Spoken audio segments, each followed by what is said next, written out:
Hello and welcome to Hi-Fi Lo-Fi.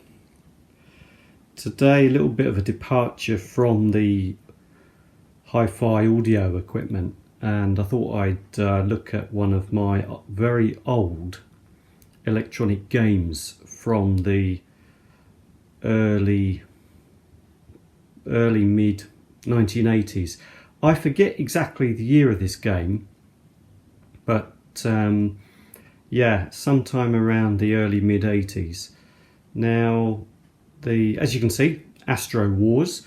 The company name is Grandstand. Now, back in the day, Grandstand were a major producer of electronic games, and this one, Astro Wars, was one of several games that were popular and rather desirable to young males such as myself, so boys and young teenagers. I'm not quite sure the upper level of the age range that this would have appealed to, but certainly I suppose I was about 12 years old, going from memory, when I got this game. This is my original game. I've had it all these years, so I'm going from memory again. I got it perhaps in about 1983 or 1984, something like that. And it's in its original box, albeit a rather perished box. And the size, so, well, we'll open it up and have a look at it. Yeah, the box is about one hand span across, and what else can I tell you about it? On the back it gives you some images of what the screenshots would look like. I don't think they did screenshots, but there is a photo on the top there. And of course, games from this era with their very limited graphics needed to have boys, which is something that boys are very capable of. Boys needed pretty good imagination, rather like this imaginative description on the top of the box. So if I read it out to you: ultra-modern arcade excitement is now yours as you defend your Earth ships against a fierce invasion. You must dodge the enemy missiles and fire back at the squadrons of attacking fighters, warships, and enemy command ships. If you survive, you can attempt the exciting docking maneuver and earn extra points. Indeed, yes. Well, let's have a look. So as I said, it's in the original box. Now, I've even got the instruction manual. There you go, there's the instruction manual. Perhaps I'll take some photos of these and add them to this video so you can see more clearly. There is the Grandstand catalogue here, which is in the form of a fold-out pamphlet. There we are, some more games. Mini Munchman, which is a Pac-Man style game, and the regular size Munchman, as I said, a Pac-Man style game. Well, they claim to be the #1 name in electronic games. I think they were at the time. I'm fairly sure they were. Now, there's the one that we're looking at today, my one, Astro Wars. This game here, a friend of mine had this game. I didn't have it. These LCD games, I had one, but not a Grandstand one. I had a Nintendo one, which I've still got, and I'm going to make a video about that. I had Nintendo's Mario's Cement Factory, which is an LCD game. I think they also called it Clock as well, because it did have a clock and timer function, which used to wake me up for my paper round. Right, there's the Munchman stuff. On the back of it, there's some more games there.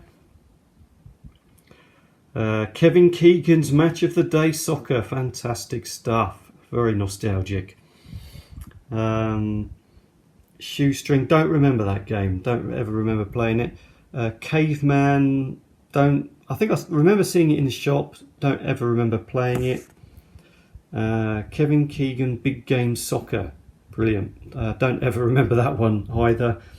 Scramble, now that I do remember that, a friend of mine had Scramble, at least one friend, maybe more, and I did like that game. That was a very popular one amongst my friends. In fact, I think Scramble was more popular than the Astro Wars I've got here now. About a similar size, and as you can see, they vaguely resemble the arcade games of the era, which I suppose still exist. I never go to such places these days, but those large upright ones that you stand at with sloping screens and the like, they are obviously designed to resemble those. Grandstand's the make. What's that? Mini golf. Don't ever remember playing that one. I don't think it's the sort of thing that young teenage boys were that interested in. Radio controlled car. Toyota Land Cruiser, interesting. Another two other radio controlled cars. There, 3. So we've got various radio controlled cars. Crazy Kong. I think I remember somebody amongst my peers with that game, but I can't remember whether I ever played it. I'll try to take some photos of these so you can see them in all their glory. Right, so let's have a look at the game.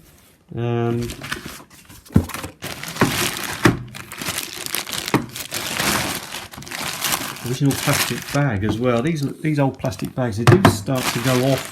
The plastic starts to get a bit dodgy after a while, so perhaps not the best thing to keep.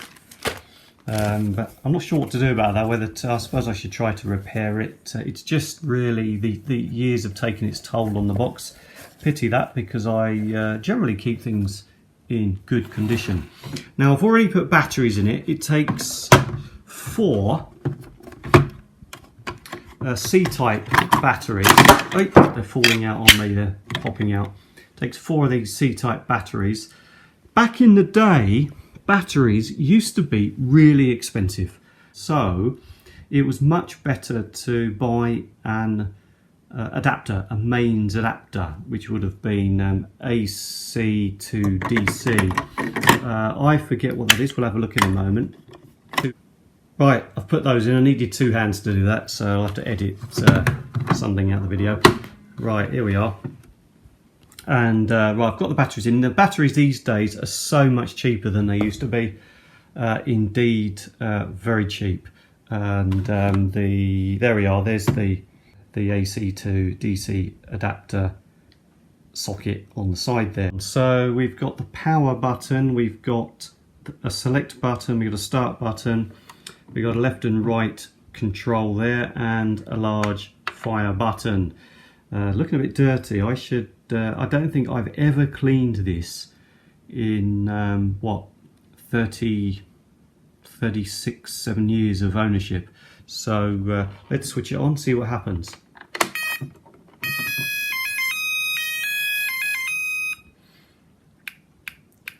There we are. So the selector switch is for the level, by the way. There are 4 levels.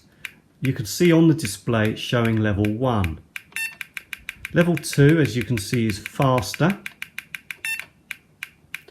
Level 3 is slower, but something else, I forget what it is now, but there is something else that happens in level 3. I've totally forgotten. And then there's level 4, which is faster. I've forgotten the difference between all the levels, apart from the speed you can hear. Back to level 1. So the sound effects and the graphics are pretty basic, but please remember this is something from, as I said, it's about 37 years old. And if I press start, now I'm not going to be able to play this and film it at the same time, but you'll get an idea. Right, so you press this button and you can move this, and if you press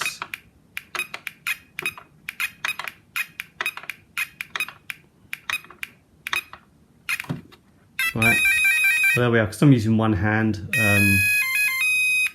Well, that's how many lives were displayed at the beginning. Five lives at the beginning. Oh, I'm going to get killed again. 3 lives left.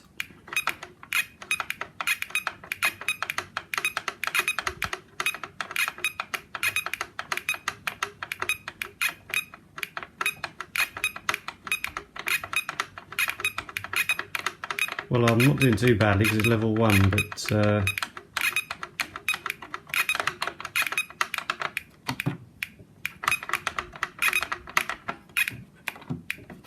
1 left. Ah, he got me. 2 lives left. Oh, that means I've gone to the next stage. So if I remember, so I need to get this guy. This is like a one-on-one stage.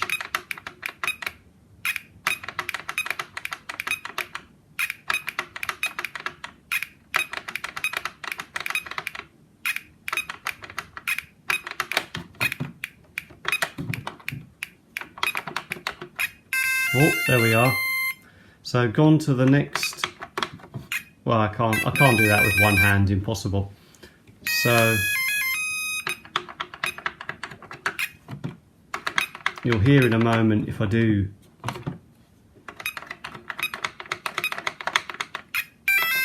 There we are, nice bit of music change there. So there we are, so your spaceship, and see that, I like that, the LCD display said good. So what you do is you can control using left or right. Oh, I missed it. You're supposed to guide the capsule, I suppose it is, down to dock with the other part of your spaceship. Well, I'm not going to continue playing this. My purpose was just to show you the game, and the fact that I'm pretty amazed that after all these years it still works perfectly okay. After all the abuse it probably got. There we are, there's the sad music to say that I've lost all my lives, and I've got a score of 1910. Now I remember playing this quite a lot, and I certainly completed, I think I completed everything finally. It goes up to 9,999, and when you reach 10,000, the display can't actually show you 5 digits. The display only allows up to 4 digits. So when you reach 10,000,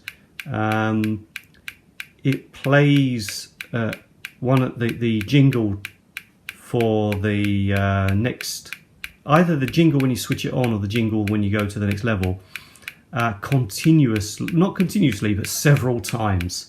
And I have actually achieved that. Well, I did many years ago. What else can I tell you? Well, let's switch it off. What else can I tell you about it? Not a lot. Well, there we are, really. That was it. That's the video. I just wanted to show you this very old electronic game, which was something that back in the day, you know, back in the early to mid 80s, although we did have home computers and game consoles, this was really all the rage, this kind of machine. And I suppose I should be proud of the fact that I've kept it in reasonably good condition. I think one of the reasons it is still working okay is because I've been fairly careful with it. As I said, I did play it a lot, so I think it's amazing that this little control and these buttons still work fine. Yeah, it needs to clean up, I can see that, and I'm going to have to. Well, if you've got any advice on the best way to clean it up, let me know in the comments.